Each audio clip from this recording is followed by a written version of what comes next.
नमस्कार दोस्तों, कैसे हैं आप सभी लोग। दोस्तों, इस वीडियो में हम लोग बात करेंगे UPTPSC assistant accountant and auditor 1828 vacancy के बारे में। जैसा कि आप सबको पता है, आपका डीवी रिजल्ट 17 अक्टूबर को आयोग ने अनाउंस कर दिया है। और जो भी साथी डीवी के लिए शॉर्टलिस्ट हुए हैं उनको बहुत बहुत शुभकामनाएं। इस वीडियो में हम लोग चर्चा करेंगे कि डीवी के लिए आपको कौन कौन से इंपॉर्टेंट डॉक्यूमेंट्स की ज़रूरत है, जो आपको पहले से रेडी करके रख लेने हैं, और आपका डीवी कब तक शेड्यूल हो सकता है, इसके बारे में डिस्कस करेंगे।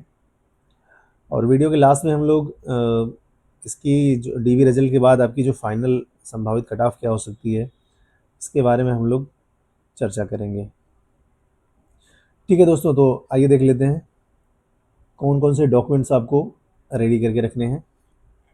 तो सबसे पहले आपका डीवी लेटर आपका यूपीटीपीएससी की वेबसाइट पे जब भी आपका डीवी शेड्यूल हो जाएगा तो आ जाएगा। तो वो डीवी लेटर आपको डाउनलोड करने हैं। 4 प्रपत्र रहेंगे, चारों प्रपत्र आपको डाउनलोड कर लेने हैं और उसको फिल करना है। और ये डीवी लेटर से संबंधित एक डिटेल्ड वीडियो आपका आने के बाद डीवी शेड्यूल जब भी आ जाएगा तो एक डिटेल वीडियो बना दूंगा आपको कैसे फॉर्म फिल करना है। तो ठीक है, तो तब तक आपका जितने सर्टिफिकेट आपके हैं रेडी, उसको आप रेडी करके रख लीजिए।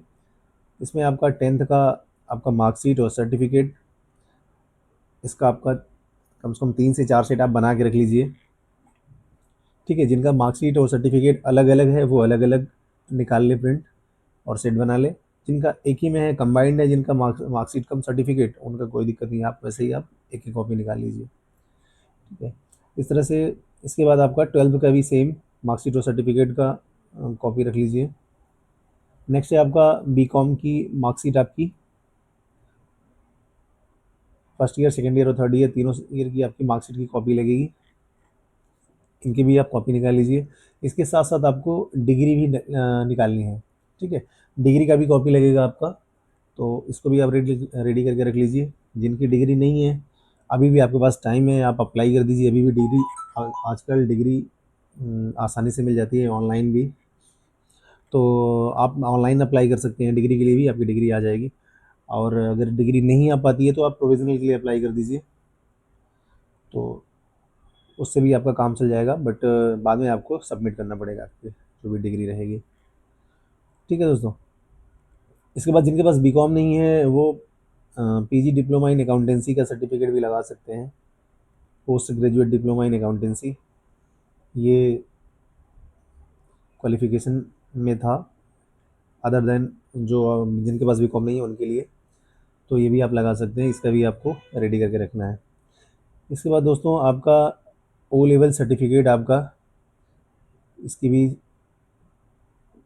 कॉपी निकाल लीजिए, आप प्रिंट करवा लीजिए। और ये सर्टिफिकेट आपका नाइलेट ओ लेवल का सॉफ्टवेयर वाला चाहिए होगा। और आपका सर्टिफिकेट ये 18/3/2024 जो विज्ञप्ति की आपका ऑनलाइन एप्लीकेशन फिल करने की लास्ट डेट थी, उसके डेट तक 18/3/2024 तक या इससे पहले का जारी होना चाहिए। इसके बाद का अगर आपका सर्टिफिकेट है तो वो आपका वैलिड नहीं होगा। ठीक है, नेक्स्ट है रिजर्वेशन सर्टिफिकेट। अगर आप रिजर्व कैटेगरी से आते हैं, AWS, OBC, SC और ST, इन कैटेगरियों से आते हैं, तो आपको सर्टिफिकेट्स के जो है प्रिंट निकाल के रख लेने हैं। ये सर्टिफिकेट आपके पास होने चाहिए। और देख लेते हैं हम, आपका सर्टिफिकेट भी निकलवा लीजिए, आप प्रिंट करके रखिएगा। ठीक है, और ये आपका सर्टिफिकेट कब का चाहिए होगा, इसमें बहुत कन्फ्यूजन होता है अभ्यर्थियों को। तो आपका देखिए, इसमें आप नोटिफिकेशन का ये कॉपी लगाया हुआ है मैंने। अभ्यर्थियों से अपेक्षा की जाती है कि वह विज्ञापन को सावधानीपूर्वक पढ़ें और भलीभांति समझ लें। विज्ञापित पदवी वांछित अनिवार्य अर्हता, शैक्षिक एवं अन्य अर्हताएं धारित करते हैं तथा निर्धारित आयु सीमा के अंतर्गत आते हैं। विज्ञापन में उल्लिखित निर्धारित अर्हता एवं शैक्षिक अर्हता धारित करने पर ही आवेदन पत्र भरने की प्रक्रिया प्रारंभ करें। नेक्स्ट आपका अभ्यर्थी को आवेदन की अंतिम तिथि 11/3/2024 तक संबंधित आवश्यक अनिवार्य अर्हता, शैक्षिक और अन्य अर्हताएं तथा संबंधित प्रमाण पत्र धारित करना अनिवार्य है। इसके बाद देखिए, आरक्षण आयु सीमा में छूट लाभ चाहने वाले अभ्यर्थी संबंधित आरक्षित श्रेणी के समर्थन में इस विस्तृत विज्ञापन के परिशिष्ट में मुद्रित तथा वेबसाइट पर उपलब्ध निर्धारित प्रारूप पर सक्षम अधिकारी द्वारा जाति प्रमाण पत्र, आरक्षण संबंधी प्रमाण पत्र जो कि आवेदन की तिथि के आवेदन तिथि तक अथवा विज्ञापन में उल्लिखित आवेदन की अंतिम तिथि तक जारी किया गया हो। देखिए दोस्तों, इसमें क्लियर लिखा हुआ है कि अगर आप आरक्षण संबंधी प्रमाण पत्र कोई लगा रहे हैं तो आवेदन की जो लास्ट डेट है उस डेट से उस डेट तक या उससे पहले का आपका जारी होना चाहिए। जनरली ये 3 साल तक वैलिड रहता है, बट आपका लास्ट डेट जो है 11/3/2024 थी, 11 मार्च 2024। इस डेट तक अगर रहेगा आपका या उससे पहले का रहेगा तो आप लगा सकते हैं। और बहुत सारे दोस्तों को कन्फ्यूज़न है कि अभी पुराना सर्टिफिकेट है या उनके पास है नहीं, तो आप नया भी बनवा लीजिए, कोई दिक्कत नहीं है। आयोग ले लेता है आपका कास्ट सर्टिफिकेट वगैरह जो भी रहता है, आरक्षण संबंधी सर्टिफिकेट वो ले लेता है, कोई इशू नहीं होता है। बट अगर आपके पास आवेदन की लास्ट डेट से पहले का अगर सर्टिफिकेट है विदिन 3 ईयर का, तो आप उसको ही लगाइए, बेटर रहेगा दोस्तों। ठीक है। इसके बाद दोस्तों जो EWS कैटेगरी से आते हैं उनके लिए खासकर है कि आपका जो EWS सर्टिफिकेट है वो आवेदन करने के पूर्व आपका 1 अप्रैल 2023 से 11 अप्रैल 2024 जो आवेदन की लास्ट डेट है इसके मध्य का निर्गत होना चाहिए। 1 अप्रैल 2023 से 11 मार्च 2024 के बीच का होना चाहिए, जो वित्तीय वर्ष 2022-23 की आय पर आधारित हो और वित्तीय वर्ष 2023-24 के लिए मान्य हो, ऐसा उसमें फॉर्मेट में रहना चाहिए। ठीक है, तो इसको आप देख लीजिएगा, अदरवाइज़ ये आपका सर्टिफिकेट वैलिड नहीं होगा। ये आपको चाहिए ही होगा इस डेट के अंदर का ही। ठीक है।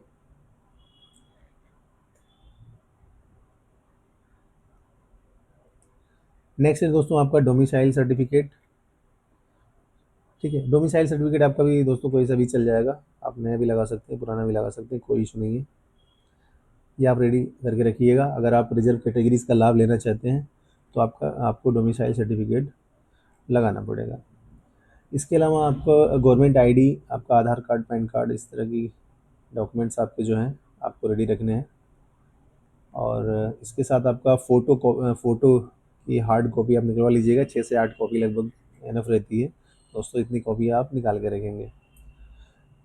उसके बाद है दोस्तों आपका mains examination fee deposit slip. इसमें दोस्तों स्लिप अगर नहीं है कोई इशू नहीं है, इसमें हो जाता है, बट आप जो प्रपत्र भरेंगे तो उसमें आपको ट्रांजैक्शन डिटेल देनी पड़ती है। ठीक है, तो उसके लिए आपको ये एप्लीकेशन जो आपने मेंस एग्जामिनेशन की फ़ी पे किया था उसका ट्रांजैक्शन नंबर वगैरह चाहिए होता है, तो इसके लिए आपको ज़रूरत है। तो अगर आपके पास है तो ठीक है, कोई बात नहीं, आप फिल कर लीजिए। नहीं अगर है तो कोई दिक्कत नहीं है, आपको आयोग में वहाँ पे जाएंगे तो वहाँ पे आपको डेटा मिल जाएगा, कोई दिक्कत वाली बात नहीं है। ठीक है दोस्तों। इसके बाद दोस्तों आपका अगर किसी के नेम में, फादर्स नेम में, मदर्स नेम में कोई भी करेक्शन है या मिसमैच है आपका 10th के सर्टिफिकेट में, आपका 10th का जो सर्टिफिकेट है वो आपका बेस माना जाएगा, उसके अकॉर्डिंग ही आपका 12th का, ग्रेजुएशन का सारा जो भी सर्टिफिकेट है सब में नेम वगैरह ऐसे ही होना चाहिए 10th को बेस मान करके। तो अगर किसी में मिसमैच है कुछ तो आप एक एफिडेविट बनवा लीजिए। ठीक है, पहले से बनवा के रखिए, जो भी प्रॉब्लम है आपका उसके रिगार्डिंग आप एक एफिडेविट बनवा लीजिए, इससे काम आपका हो जाएगा। ठीक है दोस्तों।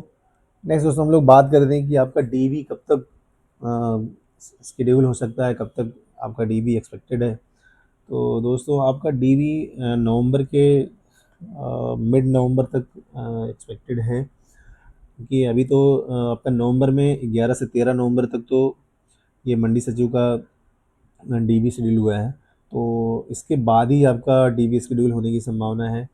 इसके बाद आपका 17 नवंबर के आसपास लगभग दोस्तों, क्योंकि 14 को फ्राइडे है, 15-16 सैटरडे संडे है, तो आपका 17 नवंबर मंडे रहेगा। तो 17 नवंबर से एक्सपेक्ट कर सकते हैं हम कि आपका डीवी शेड्यूल हो सकता है, संभावित है। ठीक है दोस्तों। तो आप अपने सारे डॉक्यूमेंट्स जो भी हैं, सारे डॉक्यूमेंट्स का कम से कम 3 से 4 सेट बना के रख लीजिए अच्छे से। और एफिडेविट वगैरह भी जो भी लगे आप सारा रेडी रखिए, प्रिपेयर रहिए, आपका डीवी कभी भी लग सकता है।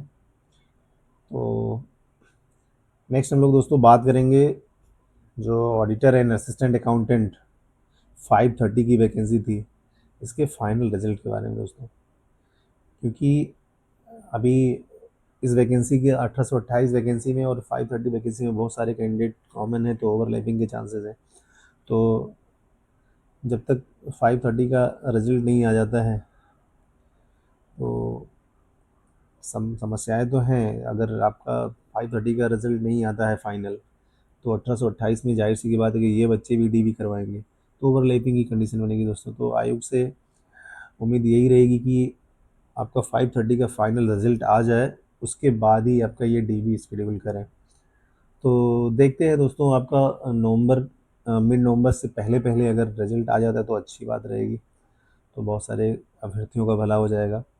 तो और लोग इनसे रिक्वेस्ट भी कर लेंगे 5:30 के एस्पिरेंट्स से कि आप डीवी स्किप करिए, ताकि और भी लोगों को मौका मिल सके। ठीक है दोस्तों, तो फिर हम लोग 1828 के डीवी रिजल्ट के बाद जो फाइनल कट ऑफ रहेगी उसके बारे में डिस्कस कर लेते हैं।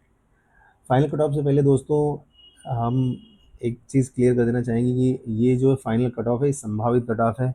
बहुत ज़्यादा परेशान होने की ज़रूरत नहीं है। जिनके नंबर जो भी कट ऑफ बता रहे हैं उसके आसपास आ रहे हैं या कम ज़्यादा थोड़ा हो रहे हैं, तो बहुत परेशान होने की ज़रूरत नहीं है दोस्तों।